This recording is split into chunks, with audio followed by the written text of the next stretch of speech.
Good morning. Today I will be going over the basics of group decision making, and essentially I will also go over some quick advantages and disadvantages of group decision making, followed by explanations on some vulnerabilities and susceptibilities towards using groups for decision making. So, group decision making has advantages, right? First of all, you have a greater pool of knowledge. You have all these people that you can draw upon for their experience and their expertise. And this can help you inform your decisions, right? Then again, the greater pool of knowledge would that does is it helps you get a different perspective, right? And lets you look at the same problem from a variety of angles, right? Um, Group decision-making activities or brainstorming, it is really quite intellectually stimulating and a very social activity. And, it really prompts your creativity muscle. So that should be a good thing, right? Next, um, if you participate in group decision making, um, you basically are more apt to understand the reasoning behind the decision, including the pros and cons leading up to the final step. Essentially, the variety of perspectives and the back and forth can sometimes help you get a better understanding of why you should take a certain course of action and how the world works. Lastly, one of the advantages arising from all of this is basically because you have a deeper understanding, a better understanding, you get to commit at a deeper level, thanks to all the different perspectives and the different pools of knowledge. You get to commit to a particular course of action much more deeply and much more enthusiastically and zealously, right? But of course, group decision making can have some disadvantages. Sometimes you can get, some people who may dominate the group brainstorming sessions. Um, and in such a case, you would need a strong leader to essentially mediate and negotiate in a way so that everybody can uh, have their creativity increased and everybody can have their voice heard. Then a second disadvantage of group decision making is groupthink, which is like people tend to end up conforming as a group to one another, and they end up agreeing with one another instead of exploring a variety of options that might upset other group members. So in order to avoid that, they basically start to agree with one another, and that, of course, is not good for group decision making. Such attitudes can lead to satisficing, which is like, what may be sufficiently satisfactory, or something that would just suffice, or satisfy. Because most people just as soon would cut short a meeting. The tendency is to seek a decision that is just good enough, right? Rather than push the envelope and push the borders and basically pursue excellence, right? The last disadvantage is goal displacement. Um, what can happen is you can get distracted, which is people can engage in one-upmanship and they can start to argue and become insecure, and your actual goal ends up getting undermined by insecurities of people who end up just posturing and attempting to win arguments, right? Which is not good for group decision making. So now I'd like to go over, groupthink, which is like a conformity that people engage in just to please one another, and they end up being afraid of disagreeing with one another because they would like to um, glean the social cachet from being agreeable and from this sense of unity and sense of cohesiveness. And in which case, um, you will see that cohesiveness isn't always good. So some of the symptoms of groupthink are that group members begin to have a sense of invulnerability, right? They have the illusion that nothing can go wrong, which is not good, right? And it can breed excessive optimism and can result in excessive risk taking, right? And this may also be uh, something that ends up assuring them of the rightness of their action, that they ignore any ethical implications, and that is, not a good thing, right? Then some other symptoms of groupthink is the group ends up rationalizing projects, the pet assumptions underlying the group's decisions from critical questions, right? They end up rationalizing incorrect courses of action. Then there are other symptoms of groupthink, which include dominant members, and some members may override others when they're trying to speak. They may cut them off. They may be dismissive of ideas, ignore other members' points, be unkind to one another, take a negative stance towards conflicting opinions. This may result in bullying and unkindness, which of course has a negative effect on cohesiveness and the effectiveness of group decisions. And some other symptoms of that you might be in great suffering from groupthink is the illusion of unanimity and peer pressure. The illusion of unanimity is another way of saying that a member's silence is interpreted as consent, right? So if somebody is just silent, you just assume that they agree, and that's not really a good feeling for the group or for the person who is silent, right? So if people do disagree, sometimes peer pressure can cause them to um, question their own loyalties, and other people might view dissenters as disloyal, which is a symptom of groupthink, right? And basically, there are other symptoms like there's pressure to conform, um, which leads members with different ideas to basically censor themselves, right?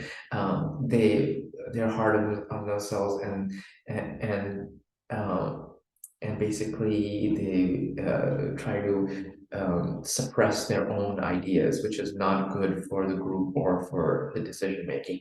And basically, uh, someone said that each person in the group is offering his or her best independent forecast.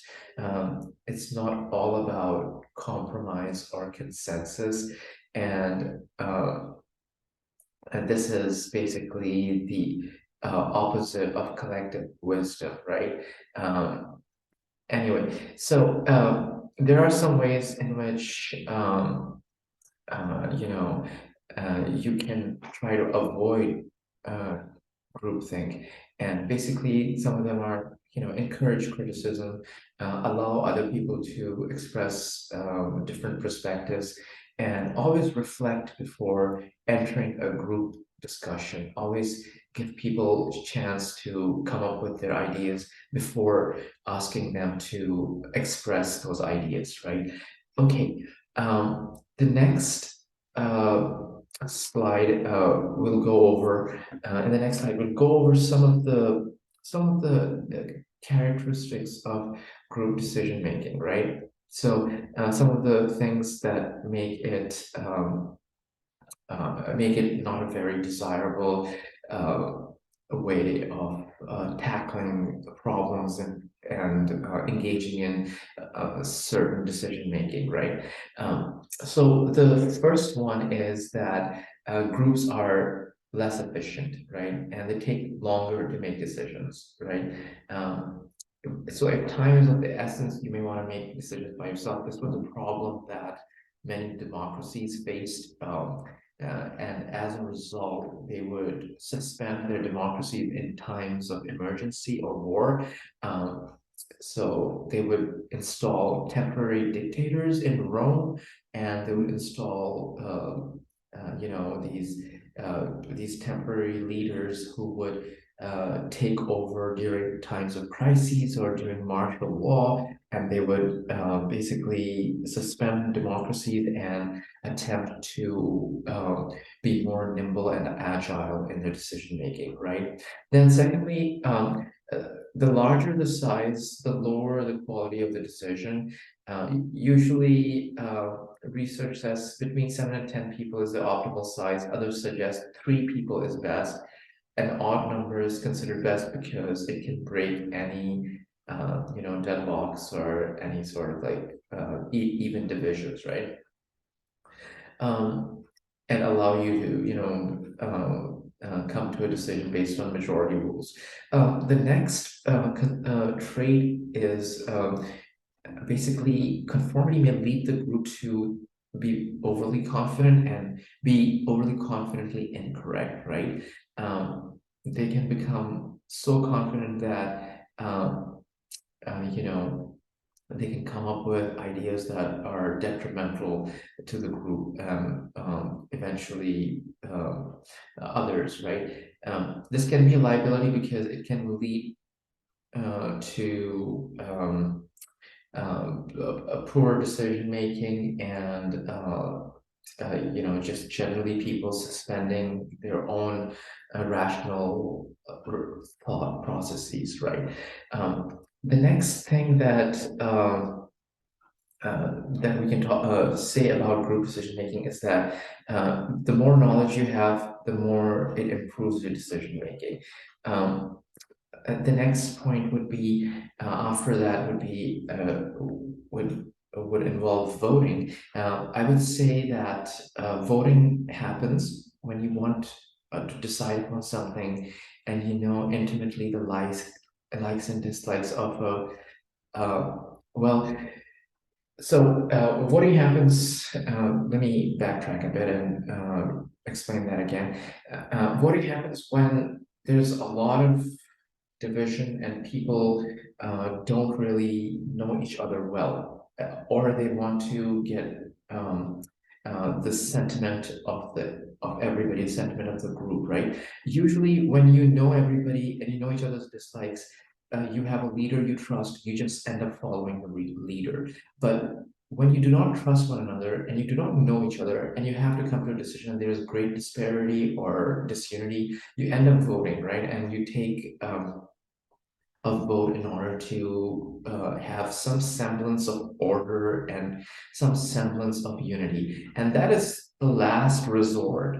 Voting or democracy is a last ditch effort of a divided, disparate society that does not trust one another. So, when it comes to group decision making, try to get each other's point of view and feedback and input, but in the end, be a be a group that is just, right? So meaning that is equal in every way, in beauty, in wealth, and education, and knowledge, equally good, not equally bad, not equally poor, or equally unattractive, or equally, uh, you know, misguided. Try to be equally good, and that is always best. And then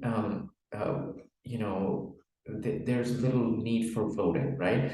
Um, in the real world, people sometimes also use voting to share the burdens of decision making or leadership, or share the blame, really. So if a leader is a demagogue, basically panders to the people and just loves power and loves the popularity and does not want to make a real effective and difficult but useful and necessary decisions, they usually end up asking for a vote so that other people can share the burden of leadership. And that's not really good leadership or good management, right?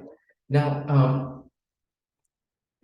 there are some do's for achieving consensus, obvious ones are use active listening skills, involve as many people as possible, and seek out reasons behind the arguments and look for facts and things like that. But then there are don'ts for achieving consensus when you're engaged in group decision making, which is do not try horse trading or make agreements simply to avoid disruption, right? Basically, people go, oh, I will agree with you on this point if you will concede and compromise and agree with me on this other point that I have. So support my pet project and I will support your pet project, and scratch my back and I will scratch your back. And essentially that's horse trading, and that is not something that's not some nice way or correct way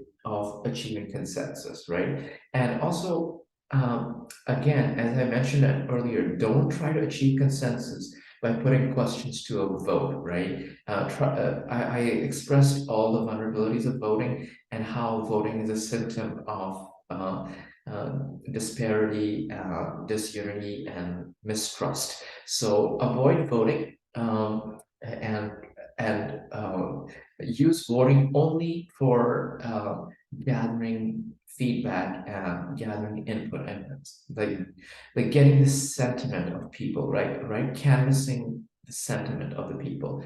And essentially that's should be like the only purpose of voting, right? But it should not be used to share your what is like your responsibility as a manager, as a leader, right? um, Now, there are some other groups problem solving techniques that people have used in the past, and they still do.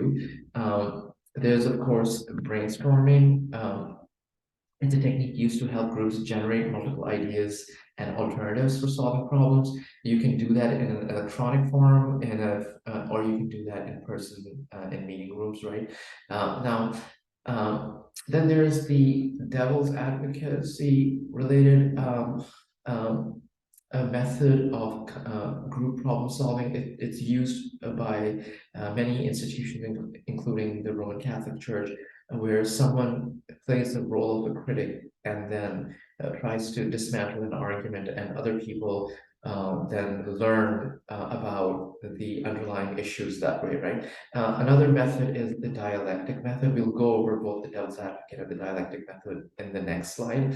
The dialectic method basically uh, uh, uh, tries to foster structured dialogue or debate of opposing viewpoints prior to making a decision. Basically, it looks at opposing viewpoints to before making a decision. And then there's lastly, there's the postmortem approach, which is looking at the aftermath of a decision, right? Um, you basically look at the aftermath to identify areas for improvement in the decision-making process in the future. And the benefits of postmortem approaches, you can improve the process that way. You can boost team cohesiveness that way by talking and listening to people and getting their feedback. And you can get a sense of closure. Like basically, it helps you understand why things happened the way they did, and gives everyone a chance to have a final say, and basically tries to um, put a bow tie or tie the final knot on a project, right? And also it helps to improve morale, and it it fires up a team and motivates them into believing that their opinion matters, and they get to voice that opinion, and that's always a good thing, right? Okay, this would be that such an approach would be helpful if teams are having problems, communicating, or if they're suffering from any resentments of any kind. Okay, so a quick overview of the devil's advocate decision program versus the dialectic decision method. Now, the devil's advocate basically picks one person or a group of people who may be assigned to criticize the proposal, and then the critique is presented to key decision makers, and then it helps them come to a final decision. In contrast, there's the dialectic method. It's kind of similar, but you have conflicting counter proposals, which are generated based on different assumptions, and allows you to get a broader, deeper view of the problem and help address the various factors that influence your decisions. And basically, there are advocates for each position, and they present and debate the merits of their proposals, their positions, and this helps the decision makers, right? So lastly, try to the conclusion for this particular presentation is that try to get group inputs if possible to refine your decision-making process. It is definitely helpful, but of course, every tool can be misused. Thank you for listening, and I hope you have a great group decision-making sessions, and you make wonderful, righteous decisions. Thank you.